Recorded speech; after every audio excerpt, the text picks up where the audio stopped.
1 अप्रैल 2026 Argentina के शहर Ushuaia से एक क्रूज जहाज निकलता है जिसमें 23 डिफरेंट कंट्रीज के लगभग 150 लोग बैठे होते हैं और ये जहाज अंटार्कटिका और साउथ अटलांटिक के रिमोट आइलैंड पर एक सफर पर जा रहा था। अब इस ट्रिप के 5 दिन बाद एक 70 साल के डच सिटीजन को सर दर्द और बुखार शुरू हो जाता है, जिसके बाद इसको सांस लेने में भी तकलीफ होती है। देखते ही देखते हालत इतनी खराब हो जाती है कि 11 अप्रैल को ही जहाज पर उनकी मौत हो जाती है। 24 अप्रैल को ये जहाज अफ्रीकन आइलैंड सेंट हेलेना के पास ड्रॉप करता है। यहाँ पर मुर्दा पैसेंजर की बीवी उसके साथ उतर जाती है और यहाँ से ये औरत डेड बॉडी को लेकर साउथ अफ्रीका चली जाती है। और 25 अप्रैल को ये औरत साउथ अफ्रीका से एम्स्टर्डम की फ्लाइट में बैठने ही वाली थी कि अचानक से इसकी तबीयत खराब हो जाती है और देखते ही देखते ये औरत एयरपोर्ट पर ही कोलैप्स कर जाती है एंड ऑन 26 अप्रैल इनकी भी डेथ हो जाती है। और इस तरह एक एक करके इस जहाज पर पैसेंजर बीमार हो रहे थे। 2 मई को वर्ल्ड हेल्थ ऑर्गेनाइजेशन को इन्फॉर्म किया जाता है और टेस्ट कंडक्ट करवाए जाते हैं और फिर डायग्नोसिस निकल कर आता है hanta virus, deadly hantavirus, the hantavirus.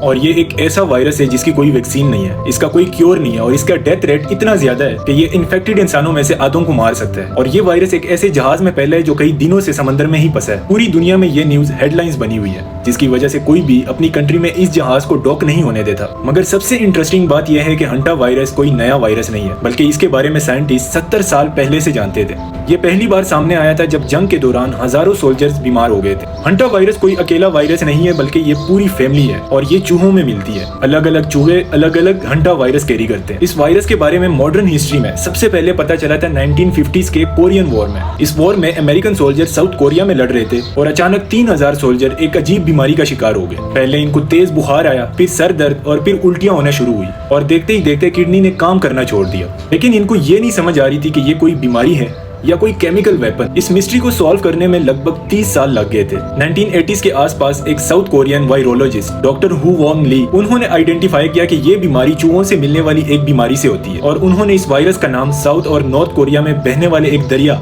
हंतान river के नाम पर रख दिया।